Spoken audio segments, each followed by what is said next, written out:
Hi, welcome to WakeTV. I'm your host, Leah Holdren. There's a lot going on in Wake County, so stay tuned.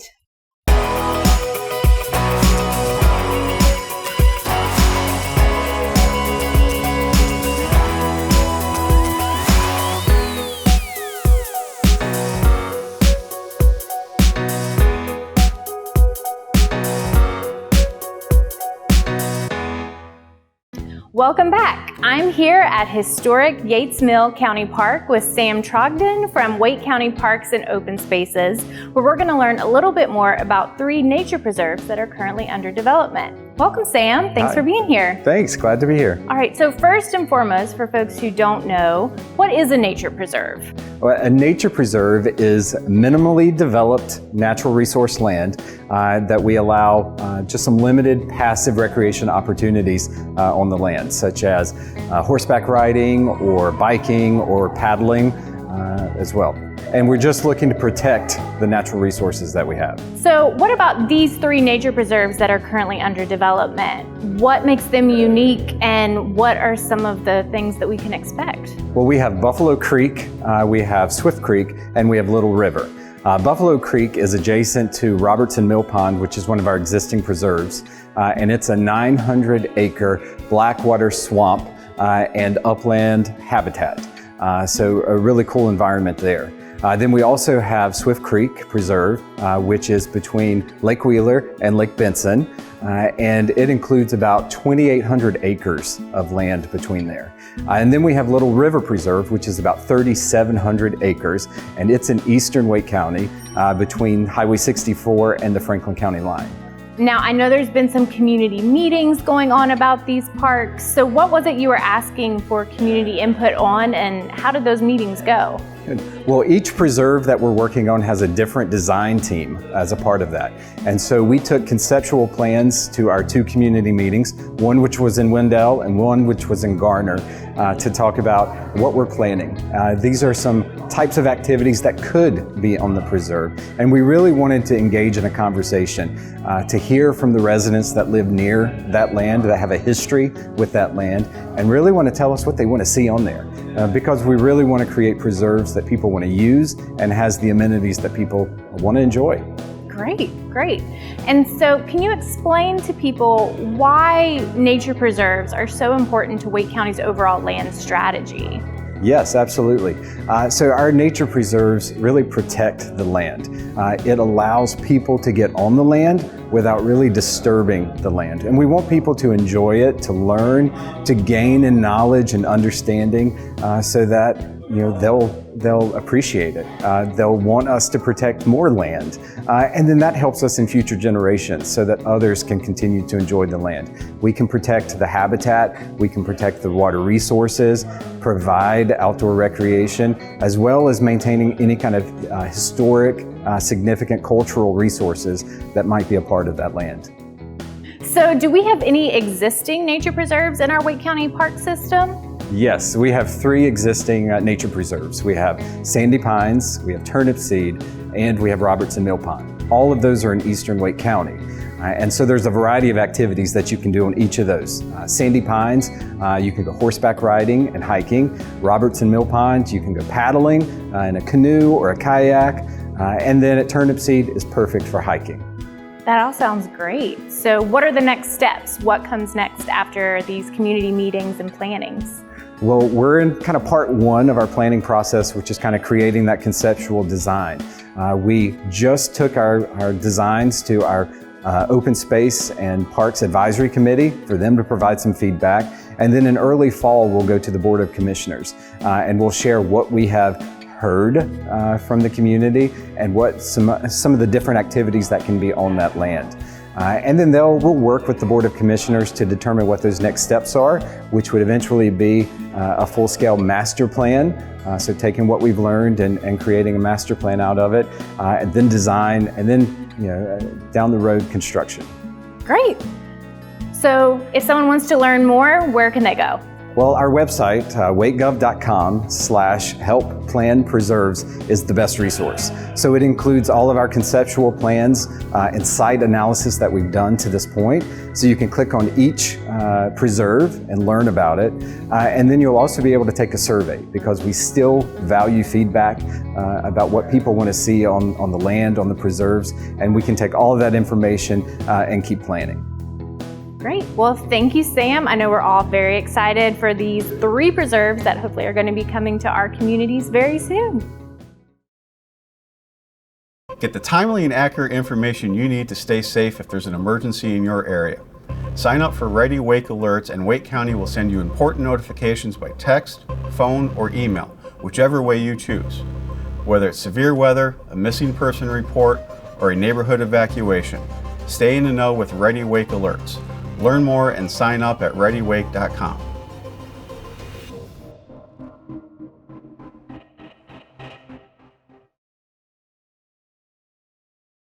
Welcome back to Wake TV. We're going to talk about a department that I feel is a hidden gem here in the Wake County Justice Center in downtown Raleigh. It is a department that knows when you were born and when you were married and when you bought a house and when you died, and they're about to expand their services and bring them to more locations. And here to talk about it is the Wake County Register of Deeds, Tammy Bruner, and you are project administrator, right? Roxanne Basili. Yes. Well, thank you both for joining us. Now, Register of Deeds is, Tammy, I think you've said this, it is the most important department in Wake County that you don't know about. That's right. Yep. What is it that you do for those that may not know what this Register of Deeds office does? Well, when I was running for this office, that's what I would say. The most important office that you've never heard of. Everything important that happens in your life happens in our office. So every piece of property ever recorded or ever bought and sold in Wake County is registered in our office. You can go online and find the deed or the satisfaction. Every time someone is born in this county, it comes through our office, dies, just like everything that you just said. Everything that is important in your life runs through our office, and we can find documentation and prove it.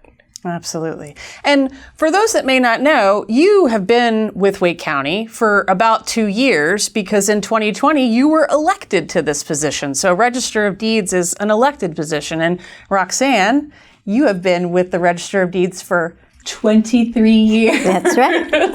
So together, you've got, what, a quarter century of experience. And I really feel like you guys are doing a lot. You've been on the program before to talk about exciting things, new services that you're offering to people. And Roxanne, one of them that you just started is offering passports. That's right. Tell us about that. So when Tammy first came into office, it was one of the first things we talked about.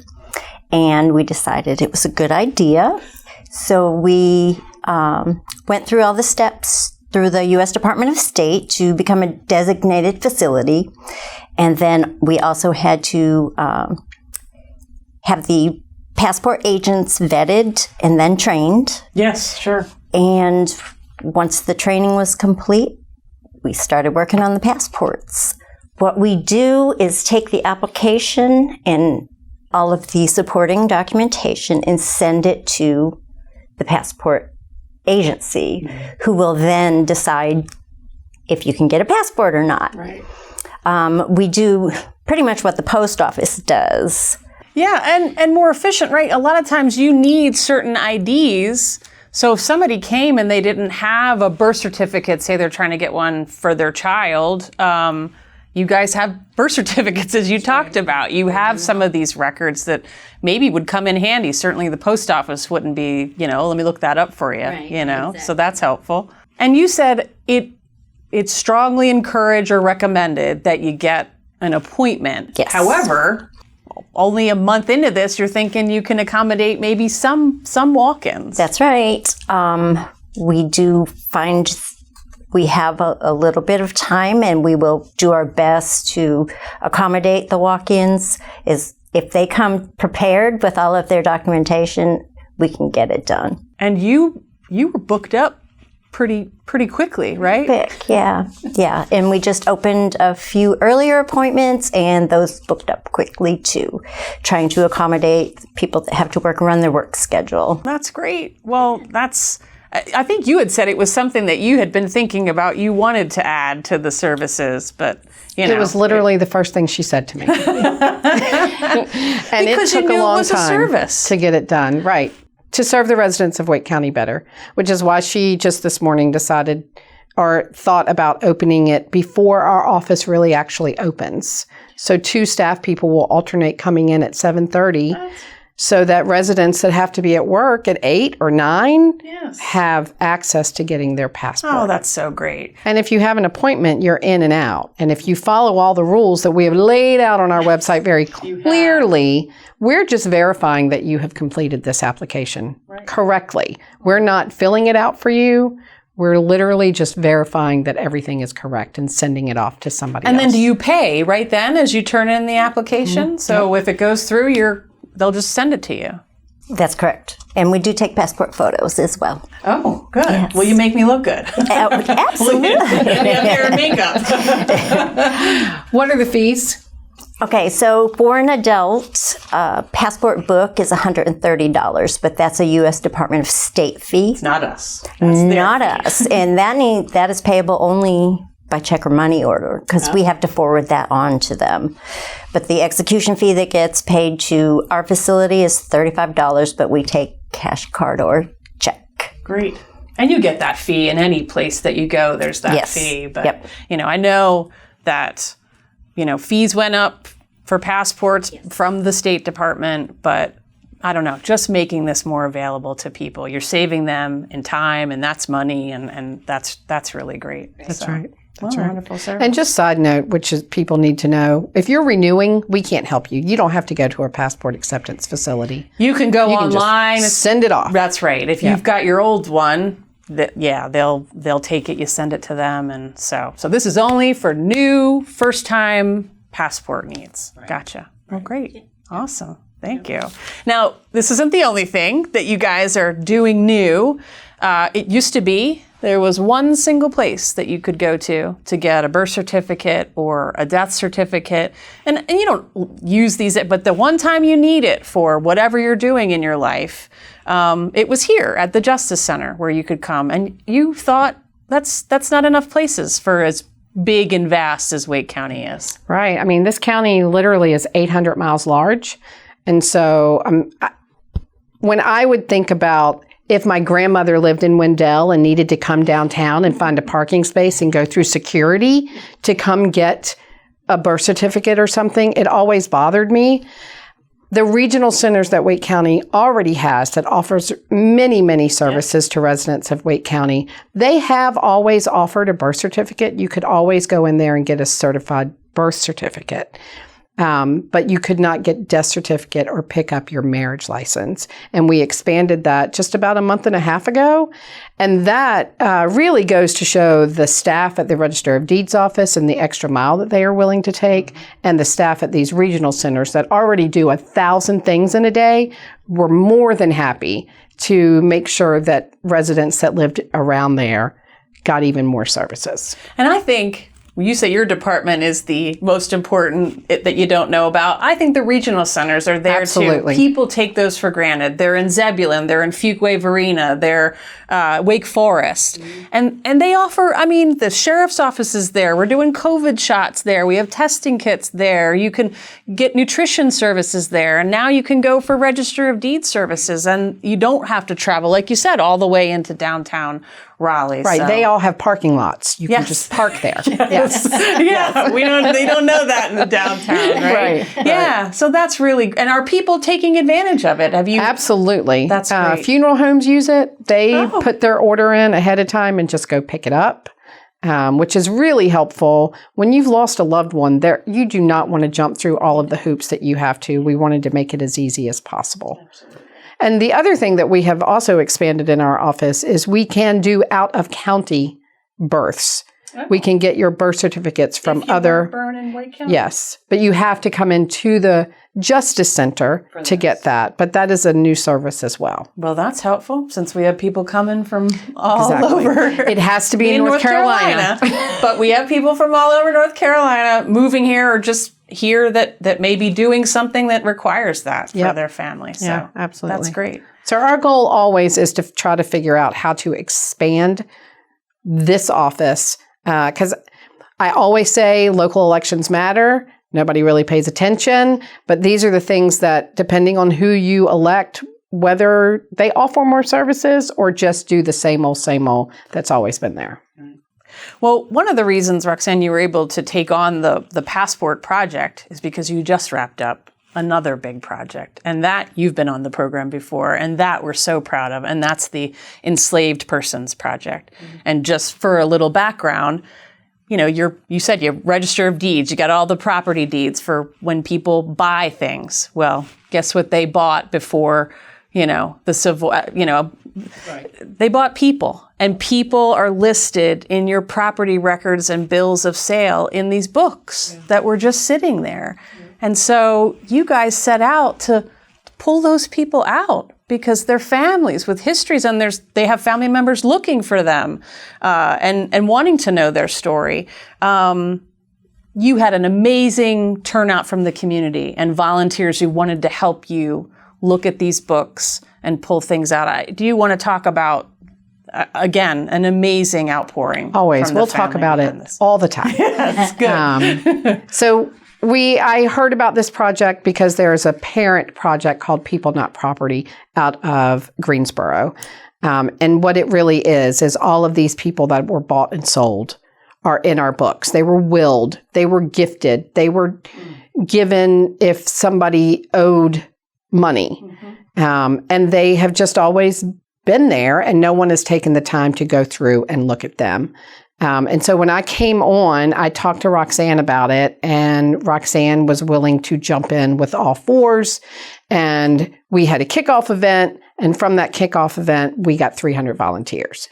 Roxanne managed that whole project. So, 300 volunteers, if you've ever got volunteers, they're not all going to work. Sure. About 60 of them really spent days and days and days, hours and hours going through all of these books.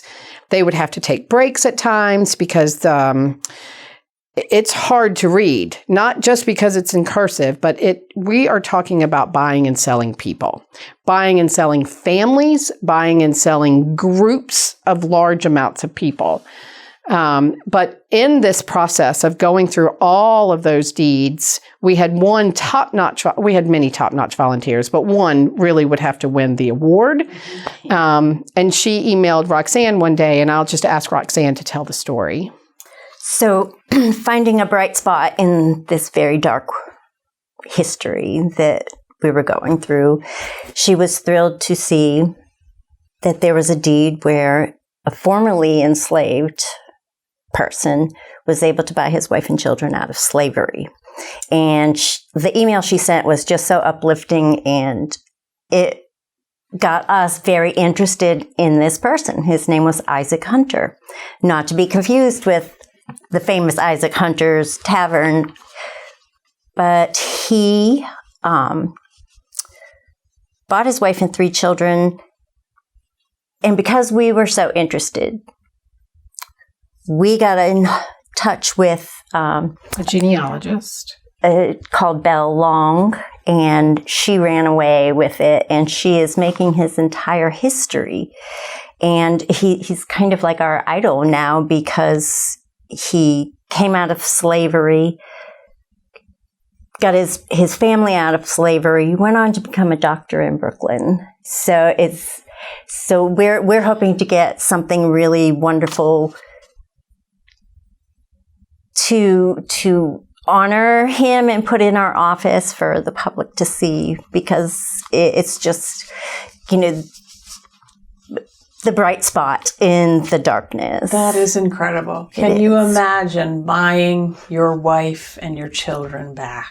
No, but just incredible. A little extra in that. So when he became free, he had to leave the state because there was a law that you could not be here as a man of color and live here free. So he had to leave his state, leaving his family here, and then he would come back, pay on it, come back, pay on it, and then finally was able to take his family to Brooklyn. And Belle Long, that has researched this, has gotten all the way down to what the children did. Wow. And see, that's what you guys have built. Now you have a searchable database where people can look at those documents and see a name, Isaac Hunter, and his age, and that he's connected to these certain children, and you can find them based on the slave owners who were on that property deed. And it's on the website right now, right? So people can go there to go to wakegov.com and search Register of Deeds or Enslaved Persons, and you've got a button.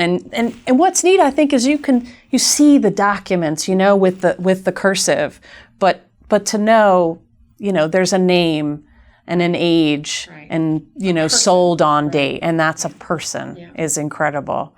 Well, I know historians will look at that and families searching, and then hopefully wonderful stories like that.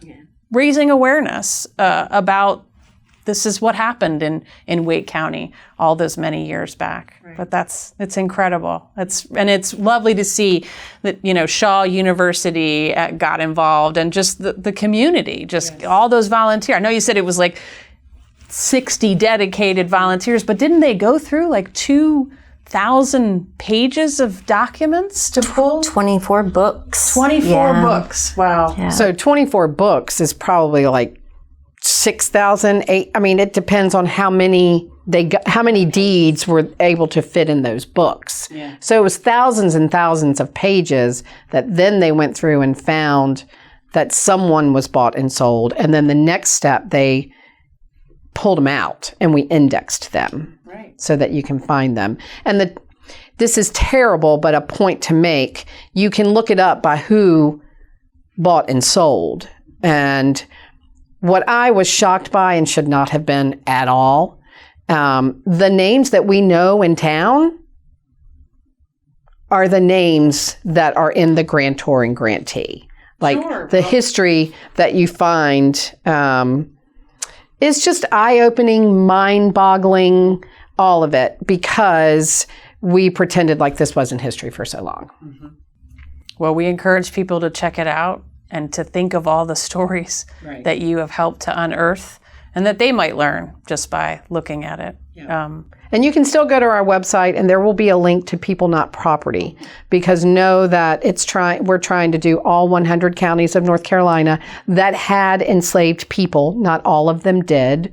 And People Not Property is managing all of them. So if this is something that people that are watching this want to do, Wake County is complete. However, all these other counties around us that haven't yet gone into these. Gosh, that's... Several of our volunteers have gone on to volunteer with other counties. Oh, I'm sure. Yeah. I'm sure you feel a sense of, you know, finding history and finding people's stories. That's amazing. We do. It's great that this is another example of this office, the things that are in this office that people don't understand what can not only be done in it, but pulled from it. Yes. Right, Casey? I was just going to say that. I mean, just the Register of Deeds. You just got a bunch of documents sitting around. And here, there's so much more, that's going to come from it. And I'm sure this is just the beginning. You know, I know you've talked about bringing kids here to see that, or like you said, having Isaac Hunter's story told in a bigger way. And that would be wonderful. Because more people knowing that history is important. Right, and hopefully we can find more Isaac Hunters. Hopefully there's more stories and more genealogy built out. Well, thank you both. I really appreciate all that you do. I hope people realize, again, what a gem that's here. But thank you for all you do. I don't want to ask you what's next, because you're going to want to talk for hours on millions of other ideas that you have. But Roxanne and Tammy, thank you so much. And thank you, everybody. If you want to learn more about the passports, about the regional centers offering all these vital records, please go to wakegov.com, search enslaved persons, search passports, and you'll find all the information there. Welcome back. Now, let's head over to the Wake County Animal Center, where we're going to hear more about the ongoing adoption crisis. Hi, we are at the Wake County Animal Center to speak with Dr. Jen about the current adoption situation. Hi, Dr. Jen. Hi. What is the situation with the adoption rates? So we've just had a lot of animals coming in, and we need to make sure that we're having as many going out to adoptive homes to make sure we have space for all the ones that are coming in every day. How many pets are available for adoption right now? It varies, but we can take in anywhere from 30 to 40 animals a day, and our cat rooms and dog rooms are full of animals waiting for people to come and want to find a new pet. Okay, so how can the community help? What was the most important pressing issue that the center needs help with? So our community can do a lot of different things. One, if they see a stray dog, take it to a local clinic, see if it has a microchip, see if they can find the owner before they bring it here. If you need to rehome your pet, that's a really big issue right now with so many people needing to give up their pets. If you can help your neighbor rehome their pets, if you need to rehome your pet, reach out through Nextdoor, through Facebook, try to rehome them yourself. Use us as the absolute last resort.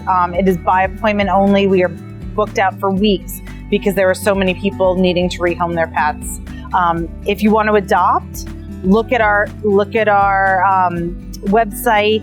Come check out the animals here. We have lots of different dogs and cats. This weekend, we're going to have a long-timer event again to highlight some of the guys that have been here over 2 weeks.